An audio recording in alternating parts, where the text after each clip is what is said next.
So welcome. This is the River Management Roundtable in November 2025, working with landowners to advance river and water trail projects as part of our water trail series. And we'll be continuing these every other month next year as well. So hopefully you get some good information and we'll keep learning about water trail topics. And hopefully some of y'all will feel inspired to join the discussion and maybe share some of your stories as well in the future. And today we have Heather Barrar from Friends of the Lower Appomattox River in Virginia, and Jack Henderson from MountainTrue out of North Carolina. And we have these river management roundtables, like I said, and they're the second Tuesdays, except for today, because it's a holiday yesterday. And we have river managers and planners and directors and partnership wild scenic rivers and students and outfitters are always welcome. And we'd like to see y'all. And hopefully, if it's your first time, we'll see you again. And if we've seen you before, we're happy to see you again. We are recording today's session, and it will be available on our YouTube channel. We have several hundred YouTube videos that have topics specific to river management. So it's on many different topics. You can probably find something that you're interested in. So make sure you check that out. Feel free to be on cam, but mute your audio unless you're speaking. Questions, we can have questions in the chat, or at the end of the session, we'll have plenty of time for discussion and questions. And feel free to contribute respectfully. And with that, I'd like to welcome Heather and Jack. And I think Heather is going first, so I'll let her introduce herself and we'll go on from there. Great. Thank you so much. It is so good to be here with everyone from everyone's rivers across the nation. It's fun to think about how many different rivers we have and what it looks like. And, Jack and I are both kind of in the same kind of part of the country. And I know we have a different perspective than some of you out west. I'm going to just share quickly a little background. I just kind of wanted to set the stage kind of how I work and what my story is going to be about today. Last Thursday, had a really, really busy day, tons of meetings, virtual, in person, but I ended my day in a sunroom at a person's house overlooking the Appomattox River. Miss Simpson is 94, and she wants to protect the land that she grew up on. She has 6 acres overlooking the Appomattox River. And while we sat there, we saw the Jenny Lee, our barge, make its last run for the day to the quarry, and we saw a buck pass through her property. Just a nice afternoon. But I've been sitting in that sunroom for 5 years, where I've been sitting on a porch swing with her. And the weather's nice, and we have not protected her property yet. It's still private. It's not open to the public, but it is what she wishes and what we're working towards. And so I just want to kind of open with that story to talk about relationships, and time is really what I'm going to be talking about today and what this work takes, and that our work is very long term. So I'm not going to talk about her land anymore, but just to share that, our work is always ongoing, and that's what it takes, is that time. So next slide, I'm going to share with you a little bit about the river I work on and the organization I work with, and then get into a case study about a specific property. So I'm on the Appomattox River. You can see we're located in central Virginia, just about 30 minutes south of the city of Richmond, our capital. And like many of the rivers along Interstate 95, we were very industrial. All of our cities were all here because we are on the fall line. It's where all the big boats stopped and where all the port cities were. Our oldest mill is from 1719 on this river, our oldest mill site. So a very industrial past. And that industrial past means we have a lot of man-made features that prevent access. We have canals, we have mill foundations, we have active train tracks now. So in some ways that prevents access, but in a lot of ways that did preserve some land at the same time, because it was hard to get to and hard to develop in modern times. But that's something you'll see in all of our rivers, that we have this industrial past. It's where the Civil War was fought. President Lincoln stood on the banks of this river days before he was shot. It's where General Lee, left and they ended the war up in Appomattox, Virginia, upriver from here. So very, very historic area, and a lot of remnants of that history still in place. We are a state designated river, scenic river, and that doesn't come with a lot of regulation in Virginia, but it does come with a lot of citizen advocacy to make that happen. And it does recognize that we do have scenic value and we're unique, and it helps kind of make our case for projects like I'm going to talk about. The fall line also means we have whitewater rapids and we have tidal flatwater to paddle. So great paddling and fishing experience. I work on about a 20-mile stretch of the river, and so we have both of those in our footprint. And then finally, I wanted to mention our regional demographics. Where I work in the state has some of the lowest health outcomes in the entire state. We have the highest rates of high obesity in the state. We have low car ownership. We have high social vulnerability. So those things, when you think about a project like building a greenway and blueway, of course, we could boost our economic development potential with tourism, but just as importantly, our local community needs this riverfront developed and made publicly accessible. They need it for mental and physical health and well-being. So to me, those regional demographics are really interesting to look at. We have a rural footprint and we have some urban footprints too. So a very interesting region to be working in. And then I just put on here my lens. What we'll be talking about today, again, is that long-term place-based work. I've been working in this region ever since I graduated from college about 30 years ago, and that's going to be a big part of the story. So next slide talks about who I work with, or who I work with the most. And so I worked for Plan RVA. That's a regional government in our region, but I work mostly with a partner, the Friends of the Lower Appomattox River.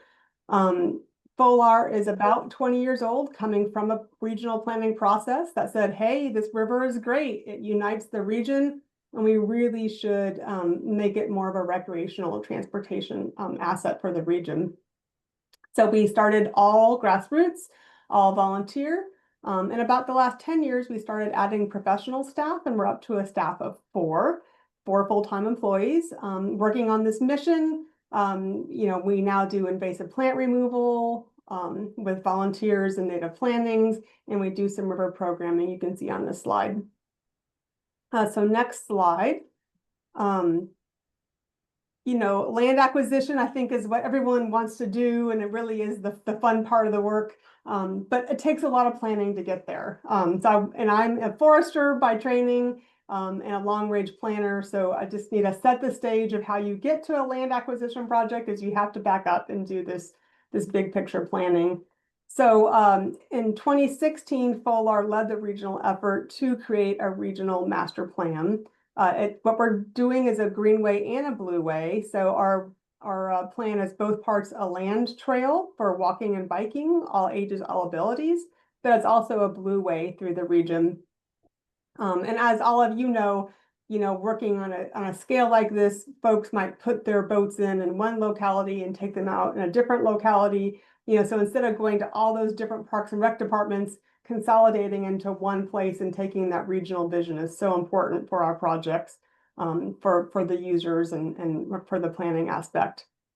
So we did this regional planning project, first time to really get lines on a map for where these things go. We did a sign plan, which you can see we're starting to implement in that top picture, a sign plan for both the blueway and the greenway.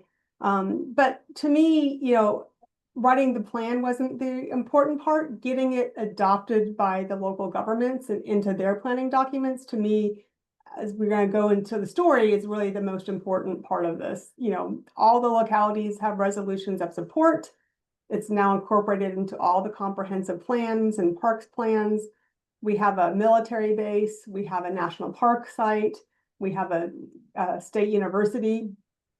All those organizations have officially adopted this plan into their planning documents and have resolutions of support.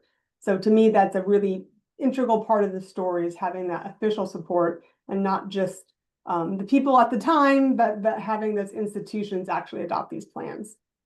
The next slide kind of talks about, the getting a little more narrow, starting to prioritize what projects. So we have this 25-mile river corridor. How do we know what we need to work on and really start protecting first? So we developed this land conservation GIS tool with a volunteer. And it really started to help us identify what's already conserved in the region. We really weren't sure, of course, in some cases. And then really start to hone in. Our model looked at, what's on the trail route, what has the most river frontage, what has the most forest canopy. And this model started to help us give some priorities to what we should be conserving. And the land we're going to look at next really did come up high in that model. Again, one more tool in that tool bank to help other funders see how important these properties are. We actually could put some numbers saying these properties really do score really high in our local model. So the next slide starts to get to the actual case study. So all the properties in pink and red were owned by a landowner named Josh Greenwood. And I'm going to say we thought they were all owned by one property owner. I'm not going to get into all the nuances of the story, but during this time, we found out he didn't actually own it all. But we were able to acquire everything in pink over the last 5 years. So that's property in 2 different jurisdictions. North Bank and South Bank were different jurisdictions, and then all those islands we were able to acquire over the last 5 years. If you really take that asset-based community development approach, which a lot of us in planning do, you can see how easy it is to say this property is a priority. These properties were a priority. You can see the location. It's in between Virginia State University, has a main campus and an ag campus. This property connects those 2 properties, and Virginia State University already partnered with the community to have trail on their property. So kind of, again, a no-brainer that this piece really bridges that campus together. We have towns and population centers on either side of the river. We're at the intersection of the Appomattox River Trail, which is the purple line, and the Fall Line Trail, which is a developing trail north and south to Richmond. So we're right at the intersection of 2 major trail systems. We have an Amtrak station just 1.5 miles away that allows bicycle traffic on it. So again, a great tourism destination for the community. And you can see all the other green space that is already in place that this property would connect. So then also we're going to show you some pictures of the views, of the history, just a really amazing property. And then maybe one of the most important things is an owner who is willing to sell. And that's that timing piece. So the next couple of slides quickly are just some pictures. So here's a historic picture of what the area looked like. The property is in the bottom of the picture. On the riverfront, you can just see how developed this whole area was. And it's all green space now, but you can imagine that history. And the next slide is another historic photo. Again, looking back on the property, you can just see all the mill infrastructure that was in place. And the next photo, you can see this guy sitting on a rock. And that rock is now in a public park. And then looking again back across the river at the property. So really just this, you can just see this amazing rich history. This is the property today, just so you guys can kind of get a look at it. The next picture is I'm on the property with the landowner. This is Josh Greenwood, the landowner, and he's standing in some of that historic canal mill kind of infrastructure that's still in place on the property. The next slide is just one final nice panoramic for you to see what the property looks like and what it's like on the fall line. Just a really, really gorgeous property. We see eagles, we see herons here, and we're really just a mile from the city of Petersburg. So it's just this wild, wild feeling with just down the road breweries and pizza and a university, just a lot of population near this area. So the next slide really then talks about this long timeline I want to talk about. Josh Greenwood owned the property for about 40 years. He bought it with the intent of doing hydroelectric. There's a lot of interesting water rights in this property from the history. And he did lease it to the county for a park years ago. So the public was kind of used to using his property as a park, and that went away for a long time. And then talking about this trust and persistence in both directions. So he knew we've been interested. We knew he was interested. This property could be developed for housing. So we knew it was just very, very important to protect. And then my role has changed over the years, but I've known Josh this whole time as a forester, as a planner. I took walks with Josh. I drank his homemade kombucha. I would ride in his pickup truck. That was just crazy, but really got to know him, and he really did steward this property for those years, and he knew every structure. I mean, he just knew the history inside and out. So just really was just a great steward of the property. And then the timing was right. He was living in Costa Rica half the year. His wife was ready for him to sell. And I became a board member of the local land trust and Capital Region Land Conservancy. So I was able to make that introduction to a partner who did have the capacity to take on a project like this. And again, Josh and I having that relationship, he trusted the land trust because of that ongoing relationship, and we were able to make the project happen. So the next slide, I know all of you have a slide like this that shows all the different partners it takes to make it happen. This was about 42 acres and about a $2.4 million sale in the end. And so that took Capital Region Land Conservancy, a land trust that did have capacity to bring the partners together, the funding together, and to make that bridge loan to make that happen. So not always knowing who's going to be the ultimate owner. Capital Region can hold it and then figure out the ultimate ownership.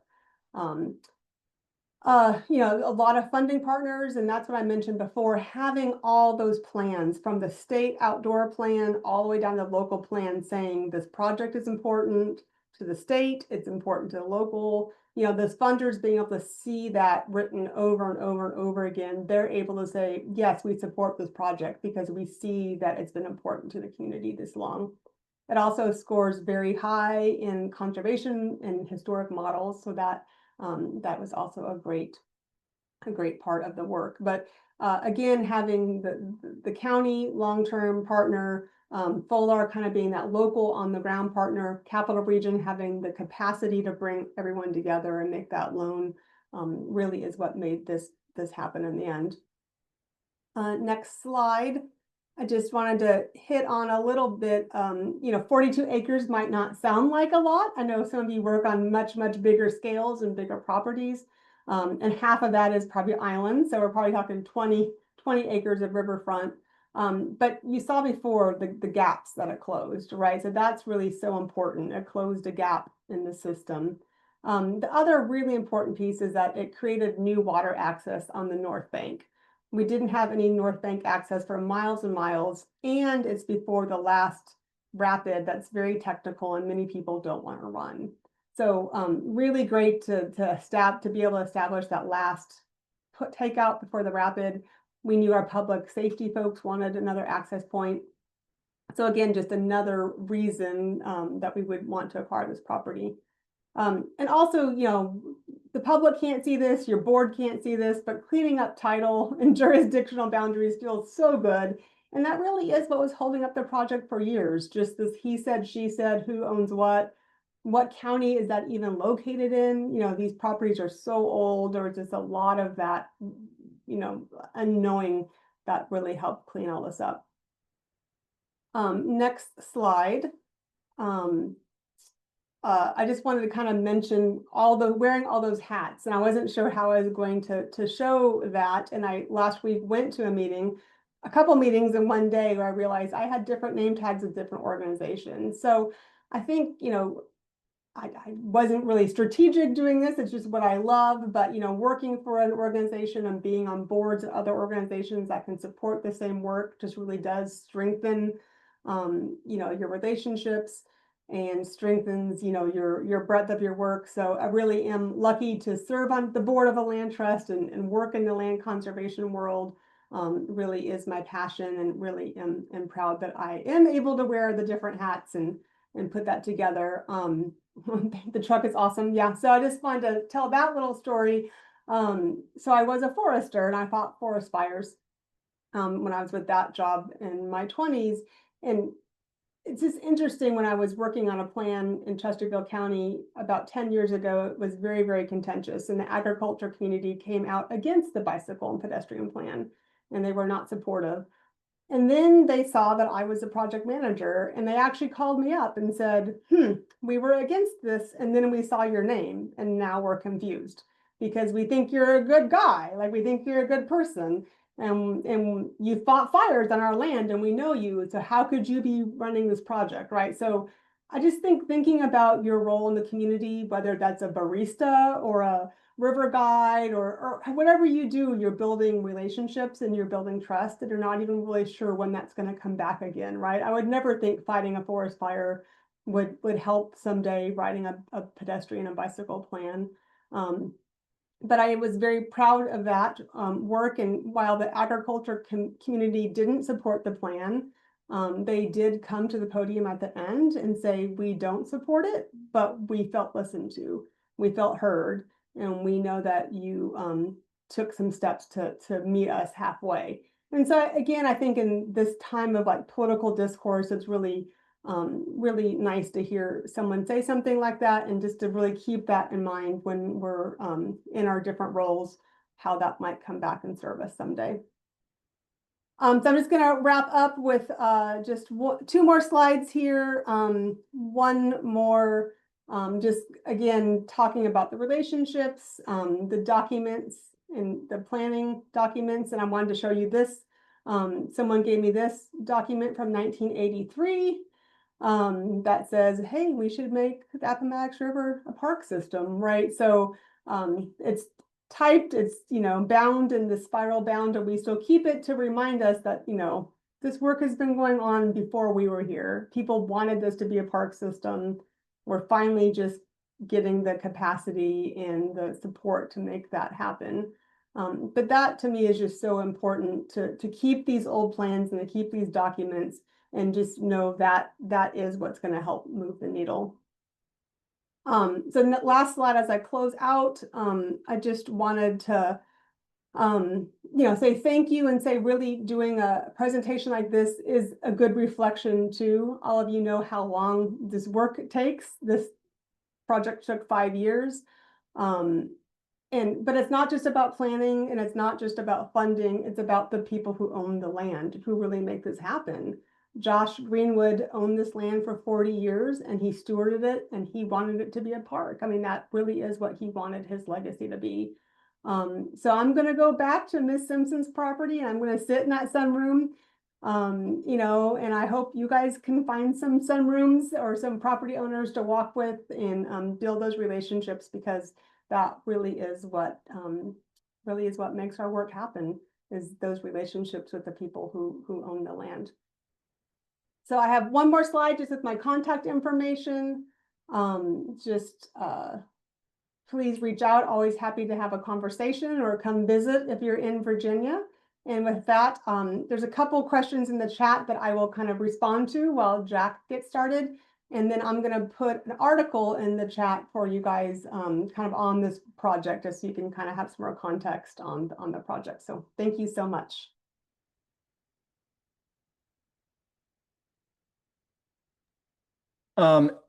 Heather, if you want to, you're welcome to respond to those questions verbally. I think we've got time for that, or if okay. Do you want me to do that real quick? Yeah, sounds good. Someone wrote, who purchases the land? Okay, so that's a good question. I think, it's been all the different things. Capital Region has purchased the land, Folar has purchased the land, the localities have purchased the land. It really just depends on the situation and who has the capacity at the time. Our ultimate goal is that a local government owns the property, and this system is our ultimate goal. What guarantees protection? So most of this land that we are acquiring does have a conservation easement on it. So that's one thing I didn't mention with those partners on that last slide. Most of the funding we received did require permanent protection. So that property does have easement with Virginia Outdoors Foundation, a state land trust, and with DHR Historic Resources because of historic. So almost everything we're buying is getting perpetual easements put on it because of that funding source as well. I think that is it. Oh, and then why did the ag community not support the bike plan? I mean, that was mostly a fear of eminent domain, fear of lines on a map, and not trusting that, we were really trying to set the plan up to take advantage of future development. So if something did develop into a subdivision, we wanted private development to put in new trails. But the ag community was afraid of eminent domain. So good questions. So thanks. Awesome. That was great, Heather. Thank you so much. I always learn so much being on these webinars when presenting as well as just listening in. So thank you for that. And a lot of what I'm going to talk about here is similar in terms of the type of organization and partnership, although my examples and geography will be a little bit different. I'm going to focus on some different stuff, but the themes of paddle trail development in the East are definitely very consistent across, predominantly private land corridors versus kind of our bigger tracts of Western public land out West. So yeah, my name is Jack Henderson. I live in Asheville, North Carolina, in the western part of the state. And I work for a nonprofit organization called MountainTrue, and I run what's called the French Broad Paddle Trail Program. Slide, please. Can change slides. Awesome. Thank you. Yeah. So geography wise, there you can get a sense for where we are. Asheville is in the center of our watershed. And as you can read there, that the French Broad Paddle Trail is about a 146-mile recreational watercraft trail between Rosman, North Carolina, and Transylvania County, all the way down to Newport, Tennessee. So we've got about 30 miles or so of river in Tennessee, in the vast majority of what we work on is on the North Carolina side. And like Heather's program, we're managed collectively, as a nonprofit, but we also partner a lot with government agencies, other nonprofits, local businesses, and volunteers. Slide. So I just want to give you a sense for kind of what our river looks like and kind of feels like. Then we'll kind of dive more into the organization that I work for and some examples of the projects that we're working on that pertain to this subject of the webinar itself. So in the headwaters up in Transylvania County, there's phenomenal whitewater. We don't consider this part necessarily part of the paddle trail, but it does have great public access and a good community of people playing on it. These headwaters area are predominantly national forest land. It's steep, it's rugged, it's very wet. It's one of the wetter parts of the state, and is as a result quite popular with the angling community when the water is low, and the whitewater community when the water is high. Slide, please. Next, so in Transylvania County proper, the river kind of slackens out pretty quickly. Each county has about 30 miles or so of river within it, give or take. And Transylvania County on average actually looks a lot like this. It's quite kind of low, shallow, wide, or not, sorry, not wide, relatively wider compared to the whitewater sections, but shallow and calm in terms of its character. Really good for beginner canoeing, kayaking, paddleboarding, tubing, etc., and has quite a few public access points and outfitters as a result. Slide, please. Henderson County, next downstream, is very similar to Transylvania County. It's a little bit wider, a little bit deeper, a little bit slower, very agricultural and pastoral, and has a lot of good access points along it as well. And fun fact, this picture is taken from a RMS Southeast chapter trip a couple years ago. So if you haven't already, check out the RMS, chapter trip program in general. Slide, please. Buncombe County, this passes through the county. This is where Asheville is, and the kind of the bigger city and developed area within the watershed. Most of the Buncombe County section is developed kind of in the terms of how Heather was talking about, where we've got some kind of legacy, industry legacy roads, some railroad tracks, some interstate, kind of just more developed infrastructure. It's where we have our first dam along the river And there is still quite a bit of good public access and recreation and outfitted uses. It just has kind of more of a urban, suburban kind of developed feel to it. Slide, please. Madison County, which is along the state line on the North Carolina side, is our big whitewater section. So whereas the headwaters have, kind of more hairboating, challenging, kind of expert level whitewater, Madison County and the sections in that area have really good kind of more beginner, intermediate, and outfitted whitewater. So there are rafting outfitters there. There is a history, of private use in that area. There's just good public access to it in terms of getting to those sections with reliable flow. Slide, please. And then Cott County in Tennessee, one of my favorite sections, quite honestly. On average, it's a little bit less whitewatery and full of rapids than sections in Madison County, but it has some good kind of interdispersed sections of kind of backcountry, light whitewater feel, and lots of public land. So the vast majority of the watershed, with the exception of the headwaters, the vast majority of the main stem for that matter, is largely private land in terms of its surrounding land ownership.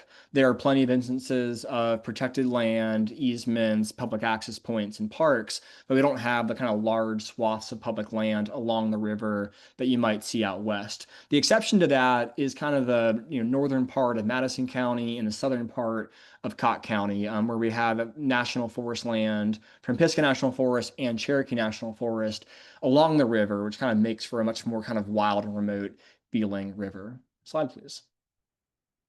So kind of zooming out a little bit, you can read the text on the left there. But again, overall, the paddle trail, as we define it, is this 146-mile section of river between Rosman and Newport. And again, it's a MountainTrue, the nonprofit that I work for. As you can see, we're the state of North Carolina's kind of official state partner for working on the paddle trail, and I'll talk more about what that means in a second.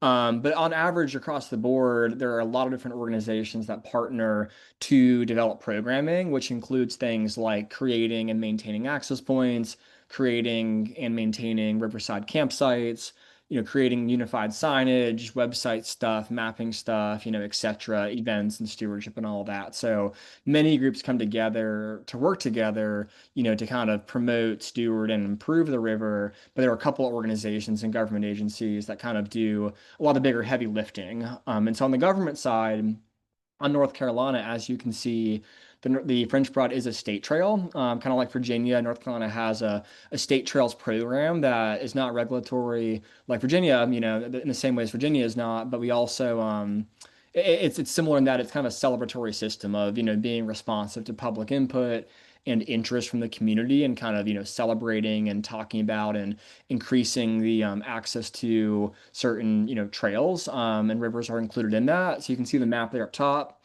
is a map of the state, and circled there is where the French Broad is there in the western part. I think now we've got 4 state trails that are paddle trails, and the rest are terrestrial, hiking trails or greenways. The French Broad's actually one of the oldest ones. It was designated in 1987, which is pretty impressive if you know about the river. The river has a history of kind of pollution and challenge around heavy industry, and being, having the forethought at that time to think about the river in a celebratory recreational way was pretty impressive and has come a long way from then to now. And on the Tennessee side, kind of similarly, they have a Blue Ways program in Tennessee, and the French Broad between the state line and Douglas Lake, which overlaps with our section, is also included in that. And additionally, they have a state scenic rivers program too, and the French Broad's included in that. North Carolina has a state scenic rivers program. There's only a few in it, and the French Broad is not included in that, but we are a state trail. Slide, please. And so actually, go back just a second. Sorry, James. So just on the bottom left there, you can see, so MountainTrue, where I work, we are a nonprofit. We're based in Asheville. We focus all across Western North Carolina and a little bit into Eastern Tennessee and Northern Georgia. And we host kind of 3 main programs, healthy rivers, resilient forests, and clean water, resilient forests, and healthy communities. And it's kind of a catch-all for public lands work, the built environment work around like zoning and greenways and affordable housing, But within the water program, we host riverkeeper programs that focused on ensuring that our rivers are as clean, safe, and accessible and scenic as possible. And within that is where the French Broad Riverkeeper program and French Broad Paddle Trail program lives, which kind of oversees all this work. So slide, please. And so it's funny that Heather mentioned about having a slide with all your partners, because I actually did have that and did not notice that she had that too. So you can get a sense, I'm not going to read through these, but you can get a sense for kind of across just the French Broad Paddle Trail program. These are, the vast majority of partners that we work with, between nonprofits, governments, and over 30 local businesses are included in that as well. And it kind of ranges from very local, small, agencies and programs and businesses to like much bigger national scale organizations that have a presence in this area. Slide, please. So with all that in mind, I kind of want to dig into a couple projects here, or a few, I think 3 projects that are kind of specific to this work. And in a nutshell, in terms of what my position does and kind of where this, examples of work come from, my focus as French Broad Paddle Trail manager is really kind of being a mixture of an ongoing steward and a project manager for all things related to improving, creating, and maintaining public access points, campsites, signage, information, and events. So I work as a project manager with all of those partners you saw in the previous slide to help kind of create these opportunities. And so while we're often kind of the convener of a lot of different groups to make these things happen, we're kind of the champion for it. We can never be, the sole operator in terms of, the one funder or the one landowner or the one, maintainer. We're kind of the champion for it and the unifier of people, but it takes a village to kind of make it happen. So I'll kind of speckle out some more information, in here for these projects. So project number 1, I'm going to speak more to, whereas Heather talked about access points and land ownership around that, or land ownership and access points, I'm going to talk more about riverside camping, which I think is sometimes is of interest to people, especially in the East, that are trying to develop paddle trails in a predominantly private land-based watershed, and so the question is like, well, how do you get, properties under ownership or agreement or lease to allow riverside kind of rest stops and camping, between access points, because that's one thing that the French Broad's really unique for, but it's taken a lot of work to get there. So MountainTrue, where I work for, we manage 5 riverside campsites currently, but there's also other riverside campsites that are maintained by other people that are often, roadside and kind of drive inaccessible too, and just happen to be along the river. Whereas our sites are much more focused on just river traffic and river users. You can't drive into them as a customer with a couple exceptions. So an example here is our Poplar Bend campsite. It's in Transylvania County near Brevard. This actually just came together last year and the year before, kind of 2023 into 2024. So it's pretty new and pretty cool in that regard. In the nutshell of it is, you can kind of read the bullet points there, that we work a lot with a local land trust. And that's pretty common in our part of the world, just in terms of our nonprofit does not own land. We don't own property for that reason, but we work with local entities that do. And Conserving Carolina is one. They're based in Hendersonville, the neighboring county, but they are really good partners around ownership of riverside land. And whereas whereas MountainTrue does not own property, we do have funding available to us to acquire property because we're that official partner for our State Trails program. Occasionally, that State Trails program will administer grants and funding sources for state trail development, and we are uniquely able to apply for those. So this project here was cool because we were able to apply for a grant to purchase a property that was for sale on the open market, but we knew it would be a good priority for paddle trail development. It was in an area that kind of had limited public access, had limited camping, and was just topographically good for this purpose. So we were able to work with Conserving Carolina to have them purchase this property initially with pretty good confidence that we could come in behind them and reimburse them for that purchase. So they were able to work pretty quickly, and not kind of wait around for funding to be available on their end. They purchased it outright. We did apply for and get that grant and reimburse them for their purchase and work together on site development. And so in that county, we're fortunate to have a pretty supportive tourism development authority, which has a grants program for kind of natural resources improvement and just projects in general in that county. So that funding is what we were able to use to develop the site into like a workable campsite.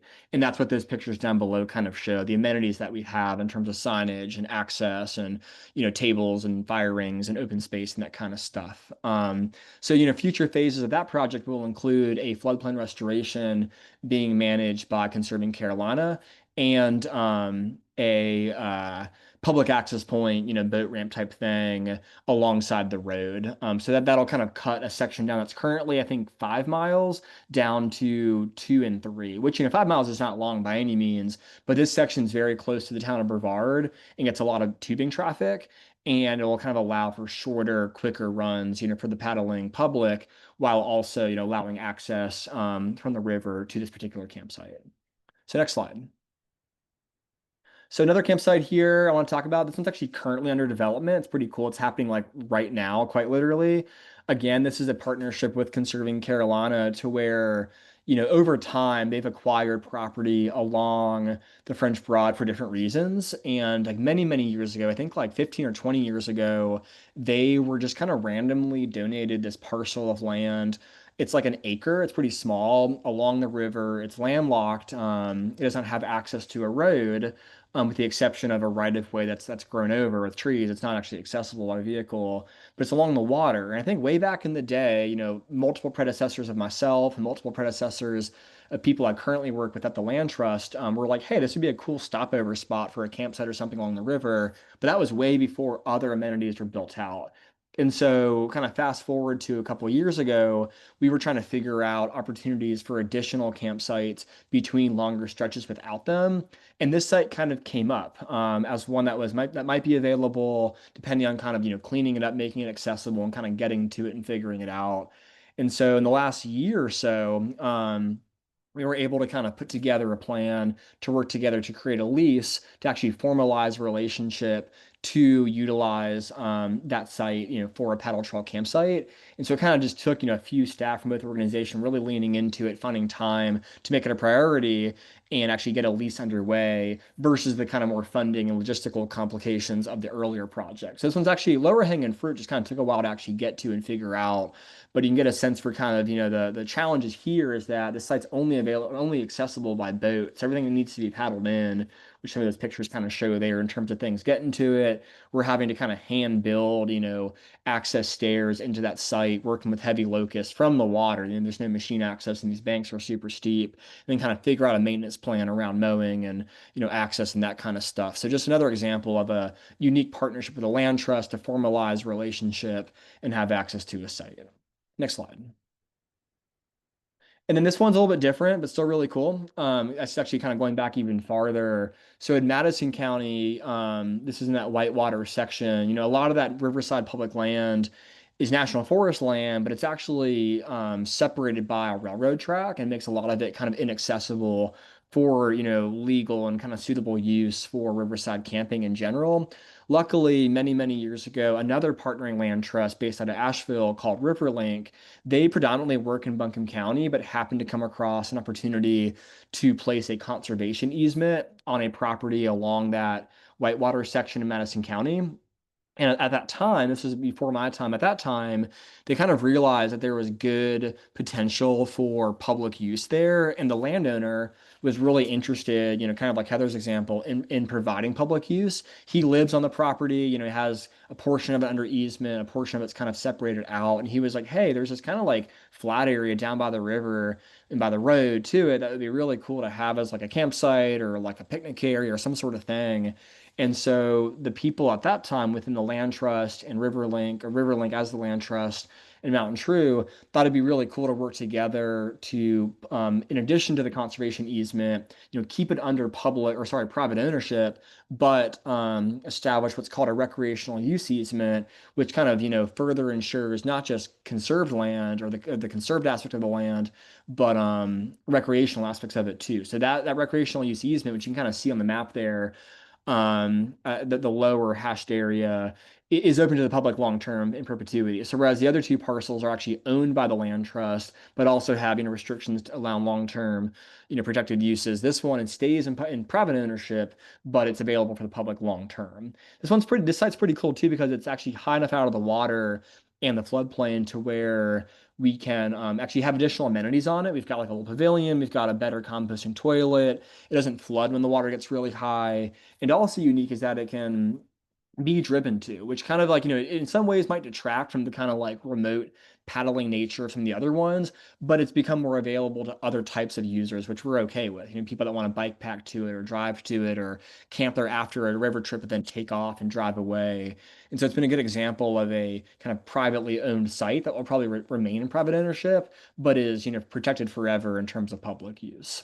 So yeah, those are three examples of riverside campsites that have kind of come to be in different ways. And I'll just kind of add that in the past, when we first kind of starting this program, a lot of those, situations were more handshake agreements and kind of short-term leases and less formal things. And over time, we've been able to really go back and formalize those agreements into more durable protections. And that's been really important to kind of have that solidity around long-term protection, which allows us to get better funding and better partnerships to work on it. Next slide. So yeah, that's it for me. That picture is from one of my favorite sections of river in Cott County, kind of along Cherokee National Forest. It's quite beautiful. If you haven't been, I encourage you to come out and take a look. We have a great website called frenchrodpaddle.com, and it has all kinds of information on there about the trail and how to get to it. And if you have questions now, or in general, feel free to ask them now, or you can shoot me an email. But thanks again for the chance to talk. Back to you, James. Thanks, Jack. Thanks, Heather. So now we have a few minutes where we have time for questions. If anybody would like to hop off mute and ask a question or have a comment about any project that they're working on that might be relevant to the conversation. I would just candidly echo that I would love to hear about other cool projects that people are working on that kind of, align with this subject.